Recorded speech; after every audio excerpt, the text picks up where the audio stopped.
So as part of this year's National Arts Festival, Curator Zodwa Tutani leads a walkabout to commemorate the 10th anniversary of the Marikana massacre. At least 10 family members of the Marikana victims will be in attendance, many of whom have participated in Khulumani Support Group's art workshops.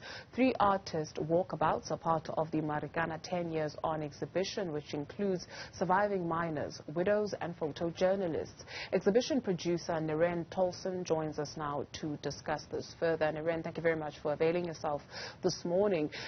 As you know, a custodian, a producer of this exhibition, what is it that you're trying to make somebody who walks in there leave with? What should I feel when I leave?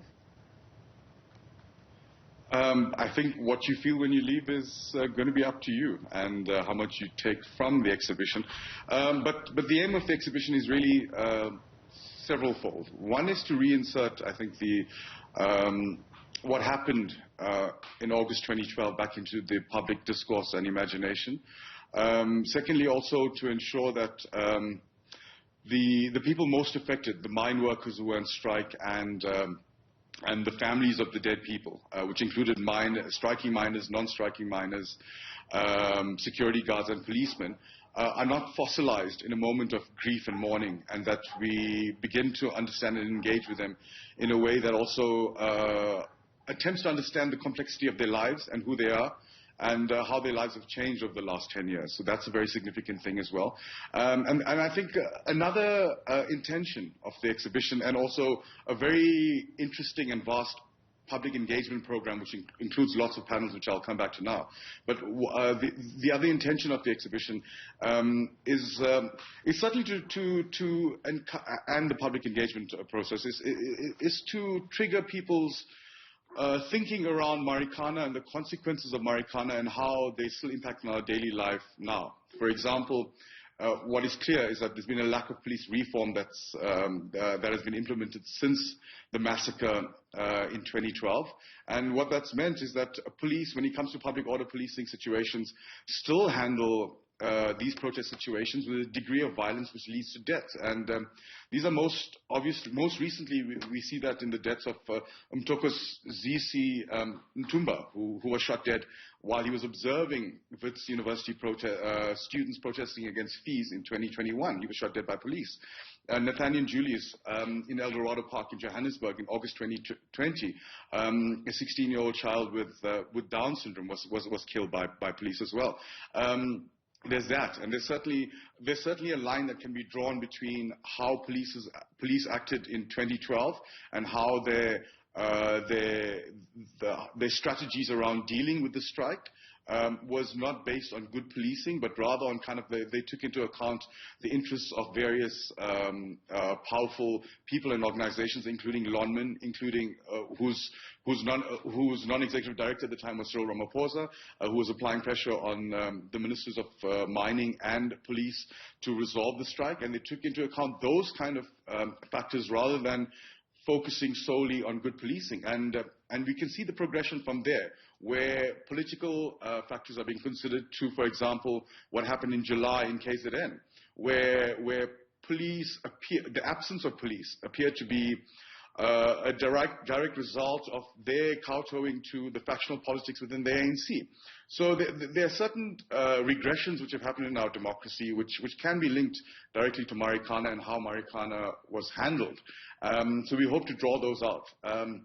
And there are 2 sides for the exhibition, but there's also quite a wide-ranging public engagement program which will include panel discussions by various people, including lawyers like Tembeka Mukaitobi, who was counsel for the Legal Resources Center at the Marikana Commission. Constitutional Court Justice Mbuyiseli Madlanga will be delivering a keynote address on a panel on July 2nd, and there will be responses by various lawyers, including Michelle Leroux, who represented the South African Human Rights Commission, Tembeka Mukaitobi, who was from the LRC at the time, and Nomzamo Zondo for SERI, who represented about 37 of the 44 families who were affected. So it's quite I think it's a very challenging, thought-provoking program that is situated both in the gallery space and outside the gallery space. And we're hoping to really kind of challenge South Africans and the audiences to ask the question, are we all Marikana? And if we are, what solidarity should we express? What role do we have in this country right now where it feels that there is a fraying and a decaying of our democracy? And what do we do to respond to that? Niren, this panel discussion that you speak of, we understand it will be taking place on the 1st of July. And you've spent the last decade on After Marikana, which you call a slow journalism project that seeks to disrupt conventional and biased mainstream media approaches to reporting on the massacre, workers, black bodies, and so on. What did you find was missing in the reporting of Marikana? Well, there are a couple of things that stand out. Firstly, I think for a while, journalists, the media kind of accepted the formal state line that, that the killings happened at scene 1 at the Cattle Kraal, and that the police were under attack by mine workers. It later emerged through really good investigative journalism by people like Greg Marinovich, who uncovered what happened at scene 2. And there, for example, there's no doubt that police went on a hunt and murder expedition where 17 men were killed. If you look at the trajectory of bullets entering and exiting the mine workers, if you look at where shell casings were found, if you look at the fact that 11 of the 17 men who were killed were shot in the back, 4 of them were shot in the head or the neck, that leaves you with no doubt as to what kind of operation went on there. So certainly, kind of, I think that there's an issue around kind of how we approach at that particular point. A lot of the journalistic reporting was kind of like very much the sphere of this black male mass. And I think it pointed to the anti-black, anti-rural, anti-class, anti-working class biases that the South African media does have. That's shifted over time, but in some instances it still remains the same. For example, it's something that a lot of families have expressed over the last 10 years. It's the disappointment with the media when a week before the anniversary of the Marikana massacre, journalists or newsrooms wake up to the fact that there's an anniversary coming up.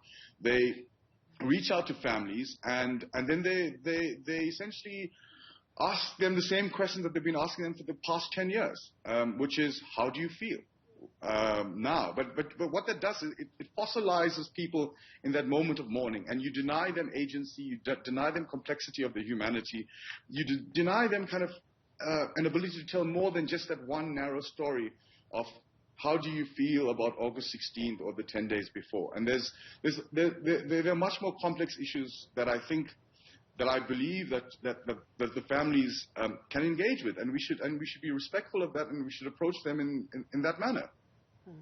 With that said, I do wonder, though, if this is a thought that has crossed your mind or the organizers' minds to involve, some members of the media in these panel discussions, right? So those who have covered the events in Marikana, I personally know a few colleagues who did an exceptional job and actually told the story quite accurately. And in going some way to help in asking these questions that you say will go some way in bringing healing to these families. It's a team effort, no?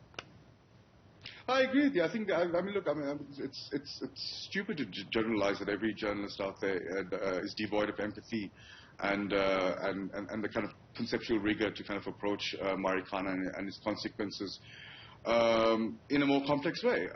There are lots of good journalists out there who do really amazing work. But at the same time, we are talking about people who, for 10 years, have not been included in the public discourse to a level which I find should be acceptable. And maybe that's my personal opinion.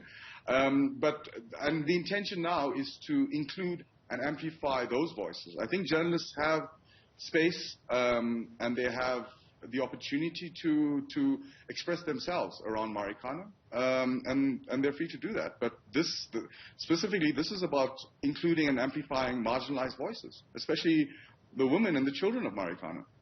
fair enough. If somebody is interested in seeing this and hearing the panel discussions, when, how much is the damage, and where do I go? All the panels are free. They're all included in the program. They're panel discussions which extend beyond Marikana to the living politics of mining-affected areas.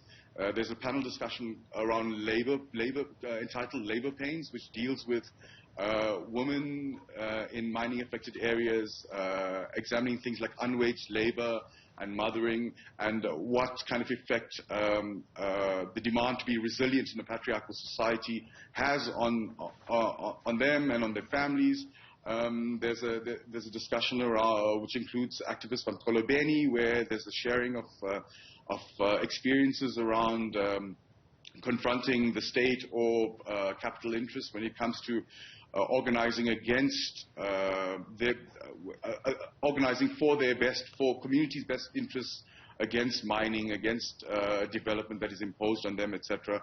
I think there's a very interesting intergenerational conversation on July 1st, where youngsters, the children of Marikana, will ask questions of the previous generation, and the previous generation will ask questions of those youngsters to kind of really grapple with this intergenerational experience and to kind of like layer our understanding of Marikana in the present, but certainly going forward. Sounds also very interesting. Thank you very much for joining us this morning. Niren Tolsin is the curator and producer of After Marikana exhibition.